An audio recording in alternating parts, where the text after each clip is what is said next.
ഒരു school teacher എങ്ങനെ മലയാള സിനിമയുടെ ആദ്യ ലേഡി സൂപ്പർ സ്റ്റാറായി? ഒടുവിൽ എന്തുകൊണ്ട് അവരുടെ മരണം ഇന്നും ദുരൂഹതയായി തുടരുന്നു? മലയാള സിനിമയുടെ ചരിത്രത്തിൽ ഇന്നും ഉത്തരമില്ലാത്ത ചില ചോദ്യങ്ങളുണ്ട്.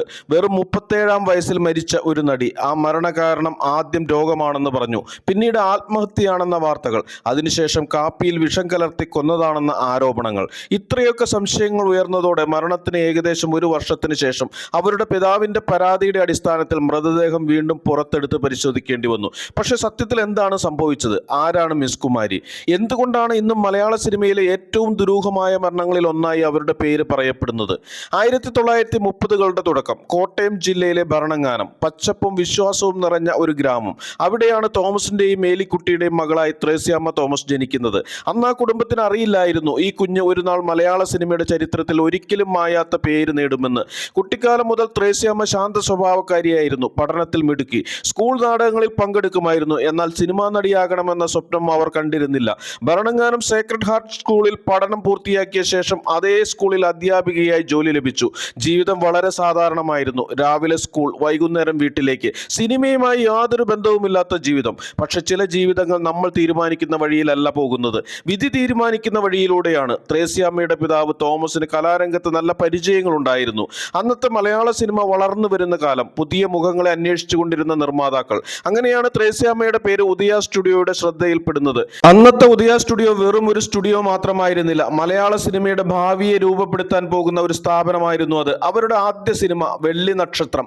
1949 പുറത്തിറങ്ങിയ ഈ ചിത്രത്തിലൂടെയാണ് ത്രേസ്യാമ്മ ആദ്യമായി ക്യാമറയ്ക്ക് മുന്നിലെത്തുന്നത്. പുതുമുഖം, അനുഭവമില്ല, എന്നിട്ടും ക്യാമറയെ പേടിക്കാത്ത ആത്മവിശ്വാസം, അഭിനയത്തിലെ സ്വാഭാവികത. സംവിധായകരുടെ ശ്രദ്ധ പിടിച്ചു പറ്റാൻ അത് മതി. എന്നാൽ ആ ചിത്രം വിജയിച്ചില്ല. ഇന്ന് പലരും ആദ്യ പരാജയത്തിന് ശേഷം പിന്മാറും. അന്നത്തെ കാലത്ത് അതിനേക്കാൾ ബുദ്ധിമുട്ടായിരുന്നു. ഒരു നടിക്ക് രണ്ടാമതൊരു അവസരം ലഭിക്കുക തന്നെ അപൂർവം. പക്ഷേ ത്രേസ്യാമ്മയുടെ കാര്യത്തിൽ വിധി വീണ്ടും പുഞ്ചിരിച്ചു. ഉദയയുടെ അടുത്ത ചിത്രം നല്ല തങ്ക. വീണ്ടും നായികയായി തിരഞ്ഞെടുക്കപ്പെട്ടത് ത്രേസ്യാമ്മ തന്നെ.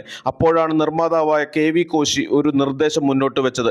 ത്രേസ്യാമ്മ എന്ന പേര് നല്ലതാണ്, പക്ഷെ വെള്ളിത്തിരയ്ക്ക് കുറച്ചുകൂടി ഓർമ്മയിൽ നിൽക്കുന്ന ഒരു പേര് വേണം. അങ്ങനെ പിറന്നു മിസ് കുമാരി. അന്ന് ആ പേര് ആരും മറക്കില്ലെന്ന് ആരും കരുതിയിരുന്നില്ല. പക്ഷെ പിന്നീട് ആ പേര് മലയാള സിനിമയുടെ ചരിത്രത്തിലെ ആദ്യകാല താരപദവിയുടെ പ്രതീകമായി മാറി. വെള്ളി നക്ഷത്രം പരാജയപ്പെട്ടെങ്കിലും നല്ല തങ്ക മിസ് കുമാരിക്ക് വലിയ വഴിത്തിരിവായി. ചിത്രം പ്രേക്ഷകരുടെ ശ്രദ്ധ നേടി. അവരുടെ മുഖം മലയാളികൾ തിരിച്ചറിഞ്ഞു തുടങ്ങി. മനോഹരമായ പുഞ്ചിരി, വികാരങ്ങൾ സ്വാഭാവികമായി പ്രകടിപ്പിക്കുന്ന അഭിനയം, കണ്ണുകളിലൂടെ സംസാരിക്കുന്ന കഴിവ്, ഇവയൊക്കെയാണ് അവരെ മറ്റ് നായികമാരിൽ നിന്ന് വ്യത്യസ്തയാക്കിയത്. അന്നത്തെ സിനിമകളിൽ സ്ത്രീ കഥാപാത്രങ്ങൾ പലപ്പോഴും അലങ്കാരമായി മാത്രം ഉപയോഗിക്കപ്പെട്ടിരുന്നു. പക്ഷെ മിസ് കുമാരിയുടെ കഥാപാത്രങ്ങൾക്ക് ജീവൻ ഉണ്ടായിരുന്നു. അവരുടെ പ്രകടനത്തിന് സത്യസന്ധത ഉണ്ടായിരുന്നു. അത് പ്രേക്ഷകർ ഏറ്റെടുത്തു. ഒന്നൊന്നായി സിനിമകൾ വരാൻ തുടങ്ങി. മിസ് കുമാരി വളരെ വേഗം മലയാള സിനിമയിലെ ഏറ്റവും തിരക്കേറിയ നായികമാരിൽ ഒരാളായി മാറി. 50-ലധികം സിനിമകളിൽ അവർ പിന്നീട് അഭിനയിച്ചു. പക്ഷെ അവരുടെ ജീവിതം മാറ്റിമറിച്ച ഒരു സിനിമ ഇനിയും വരാനുണ്ടായിരുന്നു. ആ സിനിമയുടെ പേര് നീലക്കുയിൽ. എന്നാൽ നീലക്കുയിലിനേക്കാൾ മുമ്പും ശേഷമോ അവർ അഭിനയിച്ച 2 ചിത്രങ്ങൾ ഒരു നടി എന്ന നിലയിൽ അവരുടെ പ്രതിഭയെ ഏറ്റവും വ്യക്തമായി തെളിയിച്ചു. അവയാണ് പാടാത്ത പൈങ്കിളിയും ബാല്യകാല സഖിയും. ഈ 2 സിനിമകളാണ് മിസ് കുമാരി വെറും സുന്ദരിയായ നായിക മാത്രമല്ല, അസാധാരണ അഭിനേത്രിയാണെന്നും തെളിയിച്ചത്. ഒരു നടിയുടെ ജീവിതത്തിൽ ചില സിനിമകൾ വിജയിക്കും, ചില സിനിമകൾ ചരിത്രമാകും. പക്ഷേ വളരെ അപൂർവം ചില സിനിമകൾ മാത്രമേ ആ നടിയുടെ പേരിനെ ചരിത്രത്തിൽ കൊത്തിവെക്കാറുള്ളൂ. മിസ് കുമാരിയുടെ കാര്യത്തിൽ അത്തരമൊരു സിനിമയായിരുന്നു നീലക്കുയിൽ. 1954 പുറത്തിറങ്ങിയ ഈ ചിത്രം മലയാള സിനിമയുടെ മുഖം തന്നെ മാറ്റിമറിച്ചു. ഗ്രാമത്തിന്റെ മണ്ണിന്റെ മണവും സാധാരണ മനുഷ്യരുടെ ജീവിതവും കൃത്രിമത്വമില്ലാത്ത അഭിനയവും, ഇതെല്ലാം ആദ്യമായി ഇത്ര ശക്തമായ മലയാളികൾ കണ്ടത് നീലക്കുയിലൂടെ ആയിരുന്നു. സത്യനും മിസ് കുമാരിയും ചേർന്ന പ്രകടനം ചിത്രത്തിന്റെ ആത്മാവായി മാറി. ചിത്രത്തിന് രാഷ്ട്രപതിയുടെ വെള്ളി മെഡൽ ലഭിച്ചു. മിസ് കുമാരിയുടെ അഭിനയവും ദേശീയ തലത്തിൽ പ്രശംസിക്കപ്പെട്ടു. 1957 പുറത്തിറങ്ങിയ പാടാത്ത പൈങ്കിളി മലയാള സാഹിത്യത്തിലെ ഏറ്റവും ജനപ്രിയ നോവലുകളിൽ ഒന്നായ മുട്ടത്ത് വർക്കിയുടെ അതേ പേരിലുള്ള നോവലിനെ ആസ്പദമാക്കി ഒരുക്കിയ ചിത്രമാണ്. ഈ ചിത്രത്തിന്റെ ഏറ്റവും വലിയ പ്രത്യേകത നോവൽ എഴുതിയ മുട്ടത്ത് വർക്കി തന്നെയാണ് തിരക്കഥയും സംഭാഷണവും ഒരുക്കിയത് എന്നതാണ്. അതുകൊണ്ട് തന്നെ നോവലിന്റെ ആത്മാവും കഥാപാത്രങ്ങളുടെ വികാര തീവ്രതയും സിനിമയിലും അതേ ശക്തിയോടെ നിലനിർത്താൻ കഴിഞ്ഞു. ചിത്രം സംവിധാനം ചെയ്തത് P. സുബ്രഹ്മണ്യമാണ്. മലയാള സിനിമയുടെ വളർച്ചയിൽ നിർണായക പങ്കുവഹിച്ച മെറിലാൻഡ് സ്റ്റുഡിയോയുടെ സ്ഥാപകനും ഉടമയായിരുന്ന അദ്ദേഹം കുടുംബകഥകളെ ഹൃദയസ്പർശിയായി അവതരിപ്പിക്കുന്നതിൽ അസാധാരണ കഴിവുള്ള സംവിധായകനായിരുന്നു. മുട്ടത്ത് വർക്കിയുടെ വികാരസമ്പന്നമായ എഴുത്തും P. സുബ്രഹ്മണ്യത്തിന്റെ സൂക്ഷ്മമായ സംവിധാനവും ഒന്നിച്ചപ്പോൾ പാടാത്ത പൈങ്കിളി ഒരു സാധാരണ സിനിമയല്ല, മലയാളികളുടെ മനസ്സിൽ ഇന്നും ജീവിക്കുന്ന ഒരു ക്ലാസിക്കായി മാറി. ആ കഥയ്ക്ക് ജീവൻ നൽകുന്നതിൽ ഏറ്റവും വലിയ പങ്ക് വഹിച്ചത് മിസ് കുമാരിയായിരുന്നു. ക്യാമറയ്ക്ക് മുന്നിൽ അവർ ഒരു കഥാപാത്രത്തെ അവതരിപ്പിക്കുകയായിരുന്നില്ല, ആ സ്ത്രീയുടെ സന്തോഷവും ദുഃഖവും പ്രതീക്ഷയും നിരാശയും സ്വന്തം ജീവിതമാക്കി ജീവിക്കുകയായിരുന്നു. അതുകൊണ്ട് തന്നെ ഇന്നും പഴയ തലമുറയിലെ സിനിമാ പ്രേമികൾ പാടാത്ത പൈങ്കിളിയെ ഓർക്കുമ്പോൾ ആദ്യം മനസ്സിലേക്ക് വരുന്നത് മിസ് കുമാരിയുടെ ആ തന്മയത്വമുള്ള പ്രകടനമാണ്. ഒരു സാധാരണ കുടുംബം, സാധാരണ മനുഷ്യർ, വലിയ സ്വപ്നങ്ങളൊന്നുമില്ലാത്ത ജീവിതം, മുന്നോട്ട് കൊണ്ടുപോകാനുള്ള ചെറിയ പ്രതീക്ഷകൾ മാത്രം. ആ ലോകത്തേക്കാണ് മിസ് കുമാരിയുടെ കഥാപാത്രം കടന്നു വരുന്നത്. അവൾ ഒരു സിനിമാ നായികയെ പോലെ തിളങ്ങുന്ന സ്ത്രീയല്ല. നമ്മുടെ വീട്ടിലോ അയൽ വീട്ടിലോ കാണുന്ന ഒരു പെൺകുട്ടി, സ്നേഹിക്കാൻ അറിയുന്ന, കുടുംബത്തെ ചേർത്ത് നിർത്താൻ ആഗ്രഹിക്കുന്ന, ആരെയും വേദനിപ്പിക്കാൻ ഇഷ്ടമില്ലാത്ത ഒരാൾ. ആ സ്വാഭാവികതയാണ് കഥാപാത്രത്തിന്റെ ഏറ്റവും വലിയ ശക്തി. സിനിമയുടെ തുടക്കത്തിൽ പ്രതീക്ഷകളുണ്ട്, സ്വപ്നങ്ങളുണ്ട്, നല്ലൊരു ജീവിതം മുന്നിലുണ്ടെന്ന വിശ്വാസമുണ്ട്. പക്ഷെ ജീവിതം മനുഷ്യരുടെ പദ്ധതി പ്രകാരം മുന്നോട്ട് പോകാറില്ല. സാഹചര്യങ്ങൾ മാറുന്നു, സാമ്പത്തിക ബുദ്ധിമുട്ടുകൾ വരുന്നു, ബന്ധങ്ങൾ പരീക്ഷിക്കപ്പെടുന്നു, സ്നേഹത്തിനുമേൽ കടങ്ങൾ കയറി വരുന്നു. ഇവിടെയാണ് കഥയുടെ യഥാർത്ഥ യാത്ര ആരംഭിക്കുന്നത്. ഈ ഭാഗങ്ങളിൽ ശ്രദ്ധിച്ചാൽ ഒരു കാര്യം മനസ്സിലാകും. മിസ് കുമാരി ഒരിടത്തും അഭിനയിക്കുന്നതായി തോന്നുന്നില്ല. അവർ ആ കഥാപാത്രമായി ജീവിക്കുകയാണ്. സന്തോഷമുള്ള രംഗങ്ങളിൽ അവരുടെ മുഖത്തൊരു കുട്ടിയുടെ നിഷ്കളങ്കതയുണ്ട്. എന്നാൽ ജീവിതം ഓരോ പ്രഹരവും ഏൽപ്പിക്കുമ്പോൾ ആ മുഖം പതിയെ മാറുന്നു. ആ മാറ്റം അവർ പ്രകടിപ്പിക്കുന്നത് വലിയ സംഭാഷണങ്ങളിലൂടെയല്ല, കണ്ണുകളിലൂടെയാണ്. ഇന്ന് സിനിമാ വിദ്യാർത്ഥികൾ സർട്ടിൽ ആക്ടിംഗ് എന്ന് പഠിക്കുന്ന പല കാര്യങ്ങളും മിസ് കുമാരി 50കളുടെ കാലത്ത് തന്നെ ചെയ്ത് കാണിച്ചിരുന്നു. ഒരു ഘട്ടത്തിൽ ജീവിതം കഥാപാത്രത്തിന്റെ എല്ലാ പ്രതീക്ഷകളും തകർക്കുന്നു.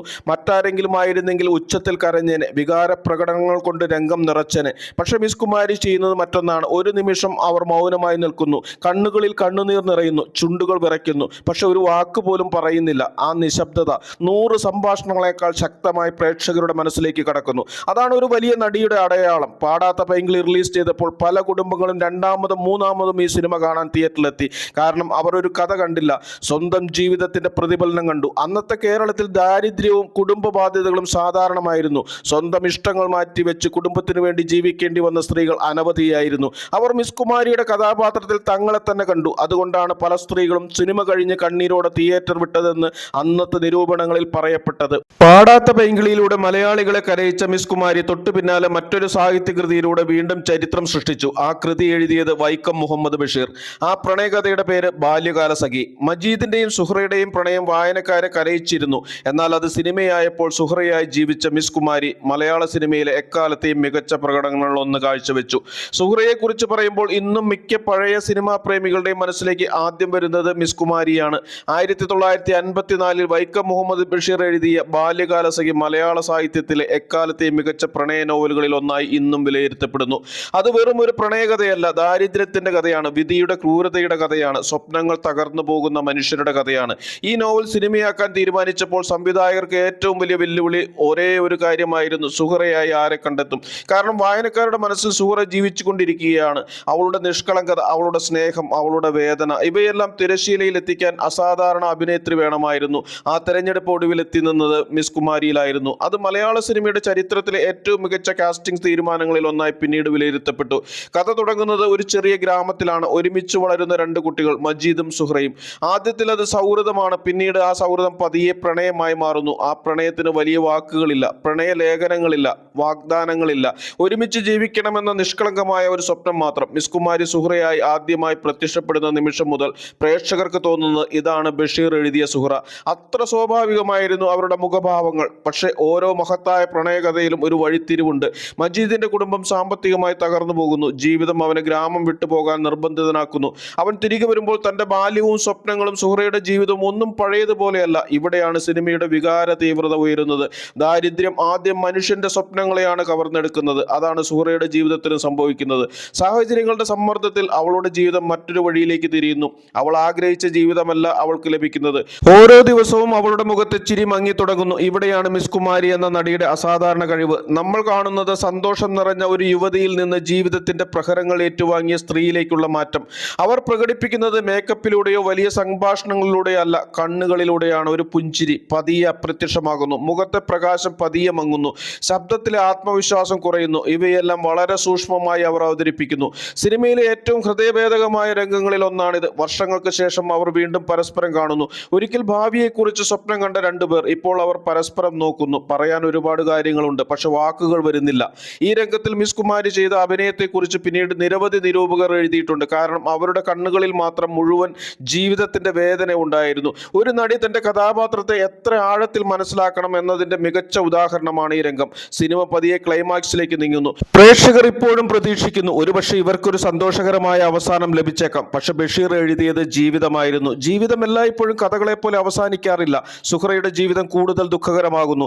മജീദിന് അവളെ രക്ഷിക്കാനാവുന്നില്ല. പരസ്പരം അതിരില്ലാതെ സ്നേഹിച്ച രണ്ട് മനുഷ്യരെ വിധി ഒരുമിപ്പിക്കുന്നില്ല.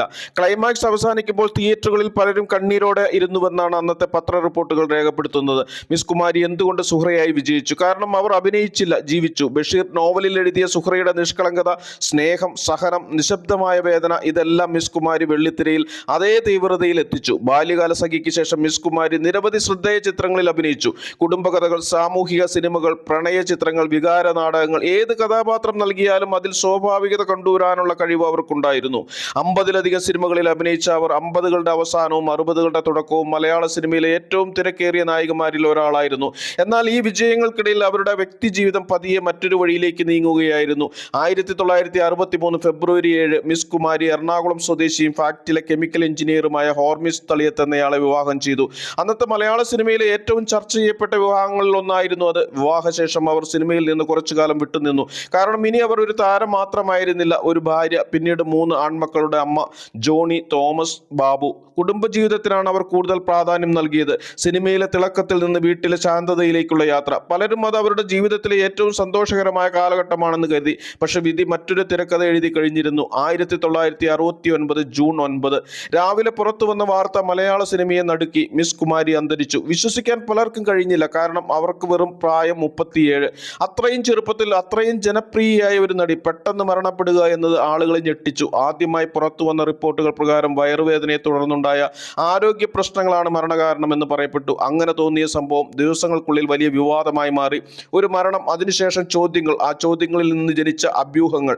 അക്കാലത്ത് പലവിധ വാർത്തകൾ പ്രചരിച്ചു. ചിലർ പറഞ്ഞു ഇത് സ്വാഭാവിക മരണമല്ല, മറ്റു ചിലർ പറഞ്ഞു ഇത് ആത്മഹത്യയാണ്. വേറെ ചിലർ അതിലും ഗുരുതരമായ ആരോപണം ഉന്നയിച്ചു, കാപ്പിയിൽ വിഷം കലർത്തി കൊലപ്പെടുത്തി. ഇത്രയധികം സംശയങ്ങൾ ഉയർന്നപ്പോൾ അവരുടെ ഭർത്താവിനെതിരെയും സംശയങ്ങൾ പൊതുചർച്ചയിൽ ഉയർന്നു. എന്നാൽ ഇവിടെ ഒരു കാര്യം വ്യക്തമായി ഓർക്കണം, ഇവയൊന്നും അന്ന് തെളിയിക്കപ്പെട്ട വസ്തുതകളായിരുന്നില്ല. ഇവ അന്വേഷണത്തിനിടയിലും പൊതുസമൂഹത്തിലും പ്രചരിച്ച ആരോപണങ്ങളും അഭ്യൂഹങ്ങളുമായിരുന്നു. ചരിത്രം പറയുമ്പോൾ ഈ വ്യത്യാസം വളരെ പ്രധാനമാണ്. സംശയങ്ങൾ അവസാനിച്ചില്ല, ചോദ്യങ്ങൾ കൂടിക്കൊണ്ടേയിരുന്നു. ഒടുവിൽ ഒരു അസാധാരണ തീരുമാനം കൈക്കൊള്ളപ്പെട്ടു. മരണശേഷം ഏകദേശം 1 വർഷം കഴിഞ്ഞ് മിസ് കുമാരിയുടെ മൃതദേഹം പുറത്തെടുത്ത് വീണ്ടും പരിശോധന നടത്താൻ തീരുമാനിച്ചു. ഇന്നും കേരളത്തിൽ അപൂർവമായി മാത്രം സംഭവിച്ചിട്ടുള്ള ഒരു നടപടിയാണിത്. അന്ന് ഈ വാർത്ത പത്രങ്ങളുടെ പ്രധാന തലക്കെട്ടായി. ജനങ്ങൾ ചോദിച്ചു, ഇത്രയും നാളുകൾക്ക് ശേഷം എന്താണ് കണ്ടെത്താൻ പോകുന്നത്? ഈ സംഭവത്തെക്കുറിച്ച് പിന്നീട് പ്രശസ്ത പോലീസ് സർജനായ ഡോക്ടർ ബി ഉമാദത്തൻ തന്റെ ആത്മകഥാപരമായ ഗ്രന്ഥമായ ഒരു പോലീസ് സർജന്റെ ഓർമ്മക്കുറിപ്പുകൾ എന്ന പുസ്തകത്തിൽ പരാമർശിക്കുന്നുണ്ട്. അദ്ദേഹത്തിന്റെ വിവരണ പ്രകാരം മൃതദേഹം പ്രതീക്ഷിച്ചതുപോലെ പൂർണ്ണമായി അഴുകിയിരുന്നില്ല എന്നത് അന്വേഷണത്തിൽ ശ്രദ്ധിക്കപ്പെട്ട ഒരു കാര്യമായിരുന്നു. മാത്രമല്ല മൃതദേഹത്തിൽ കീടനാശിനിയുടെ ശക്തമായ സാന്നിധ്യവും കണ്ടുപിടിക്കപ്പെട്ടു. പോലീസ് വിശദമായ അന്വേഷണം നടത്തി. അഭ്യൂഹങ്ങൾ പരിശോധിച്ചു, ആരോപണങ്ങൾ പരിശോധിച്ചു, സാക്ഷിമൊഴികൾ ശേഖരിച്ചു, മെഡിക്കൽ വിവരങ്ങൾ പരിശോധിച്ചു. എന്നാൽ ഒടുവിൽ അന്വേഷണ സംഘത്തിന് മിസ് കുമാരിയുടെ മരണം കൊലപാതകമാണെന്ന് തെളിയിക്കാൻ ആവശ്യമായ തെളിവുകൾ ലഭിച്ചില്ല. അതായത് ഇന്നും ചിലർ വിവിധ സംശയങ്ങൾ ഉന്നയിക്കുന്നുണ്ടെങ്കിലും ലഭ്യമായ ഔദ്യോഗിക അന്വേഷണത്തിന്റെ അടിസ്ഥാനത്തിൽ അത് കൊലപാതകമാണെന്ന് സ്ഥാപിക്കപ്പെട്ടിട്ടില്ല. ഒരു ചരിത്ര സംഭവത്തെ വിലയിരുത്തുമ്പോൾ ഈ കാര്യം മറക്കാൻ പാടില്ല. മിസ് കുമാരി ജീവിതത്തിൽ നേടിയത് സിനിമയിലെ പ്രശസ്തി മാത്രമായിരുന്നില്ല, അവരുടെ മക്കളും സ്വന്തം മേഖലയിൽ ശ്രദ്ധേയരായി. പ്രത്യേകിച്ച് ഏറ്റവും ഇളയ മകനായ ഡോക്ടർ ബാബു തളിയത്ത്. ഡൽഹി ജവഹർലാൽ നെഹ്റു യൂണിവേഴ്സിറ്റിയിൽ പ്രൊഫസറായ അദ്ദേഹം 2025 കൊച്ചി ഫിലിം സൊസൈറ്റിയും ഫിലിം ആർക്കൈവ്സും സംയുക്തമായി അറേഞ്ച് ചെയ്ത നീലക്കുയിൽ പ്രദർശന വേദിയിലെത്തിയിരുന്നു. 3-ാം വയസ്സിൽ അമ്മയെ നഷ്ടപ്പെട്ട ആ മകൻ അമ്മയുടെ മുഖം 7-ാം വയസ്സിൽ ആദ്യമായി മിനി തിയേറ്ററിൽ കണ്ടപ്പോൾ, ആ ശബ്ദം കേട്ടപ്പോൾ അന്ന് അനുഭവിച്ച വികാര വായ്പകൾ പൊതുജനവുമായി പങ്കുവച്ചു. അന്ന് ആ തിയേറ്ററിൽ അമ്മയുടെ മരണം തിരശീലയിൽ കണ്ട് വാവിട്ട് കരഞ്ഞ് മുത്തശ്ശന്റെ മടിയിലേക്ക് ചാഞ്ഞ ബാബു തള്ളിയത്തിന്റെ മുന്നിൽ വീണ്ടും നീലക്കുയിലൂടെ അമ്മയെത്തി. നീലക്കുയിൽ സിനിമയിൽ മിസ് കുമാരിയുടെ മകനായി അഭിനയിച്ച ഇന്നത്തെ പ്രശസ്ത സിനിമാറ്റോഗ്രാഫർ വിപിൻ മോഹൻ കുടുംബവും ചടങ്ങിലുണ്ടായിരുന്നു. പലരുടെയും ഒരുപാട് നൊസ്റ്റാൾജിക് ഓർമ്മകൾ പങ്കുവയ്ക്കപ്പെട്ട വേദി മിസ് കുമാരിയുടെ കുടുംബത്തിന്റെ മറ്റൊരു അഭിമാന നിമിഷമായി. മരണശേഷവും ആരും മിസ് കുമാരിയെ മറന്നില്ല. 1984 ഭരണങ്ങാനത്ത് അവരുടെ ഓർമ്മയ്ക്കായി മിസ് കുമാരി മിനി സ്റ്റേഡിയം സ്ഥാപിക്കപ്പെട്ടു. ആ സ്റ്റേഡിയം അന്ന് ഉദ്ഘാടനം ചെയ്തത് മലയാളത്തിന്റെ നിത്യഹരിത നായകൻ പ്രേം നസീർ. 2019 ഭരണങ്ങാനത്ത് അൽഫോൺസാമ്മയുടെ പള്ളിക്ക് മുന്നിലെ റോഡിന് മിസ് കുമാരി റോഡ് എന്ന പേര് നൽകി അവരെ ആദരിച്ചു. അവരുടെ മക്കൾ ചേർന്ന് മിസ് കുമാരി ഫൗണ്ടേഷൻ രൂപീകരിക്കുകയും അവരുടെ ഓർമ്മകൾ സംരക്ഷിക്കാൻ ശ്രമിക്കുകയും ചെയ്തുകൊണ്ടേയിരിക്കുന്നു. മലയാള സിനിമയുടെ ചരിത്രം എഴുതുമ്പോൾ മിസ് കുമാരിയെ ഒഴിവാക്കാൻ കഴിയില്ല. ഒരു സ്കൂൾ അധ്യാപികയായി ജീവിതം തുടങ്ങിയ ഒരു പെൺകുട്ടി മലയാള സിനിമയിലെ ആദ്യകാല സൂപ്പർ നായികയായി വളർന്നു. വെള്ളി നക്ഷത്രം അവർക്ക് വാതിൽ തുറന്നു. നല്ല തങ്ക അവർക്കൊരു പുതിയ പേര് നൽകി. നീലക്കുയിൽ ദേശീയ അംഗീകാരം നേടിക്കൊടുത്തു. പാടാത്ത പെങ്കിലെ അവർ എത്ര വലിയ അഭിനേത്രിയാണെന്ന് തെളിയിച്ചു. ബാല്യകാല സഖി അവരെ മലയാളികളുടെ ഹൃദയത്തിൽ എന്നേക്കുമായി കുടിയിരുത്തി. വെറും 37 വർഷങ്ങൾ മാത്രം ജീവിച്ച ആ നടി 7 പതിറ്റാണ്ടുകൾ കഴിഞ്ഞിട്ടും മലയാളികളുടെ ഓർമ്മയിൽ ഇന്നും ജീവിച്ചിരിക്കുന്നു. അതാണ് മിസ് കുമാരി എന്ന കലാകാരിയുടെ യഥാർത്ഥ അമരത്വം. ഈ വീഡിയോ നിങ്ങൾക്ക് ഇഷ്ടമായെങ്കിൽ ലൈക്ക് ചെയ്യാനും ഷെയർ ചെയ്യാനും മറക്കരുത്. ഇതിഹാസ താരങ്ങളെക്കുറിച്ചുള്ള ഡോക്യുമെന്ററികൾ തുടർന്ന് കാണുന്നതിന് വേണ്ടി ചാനൽ സബ്സ്ക്രൈബ് ചെയ്യുക.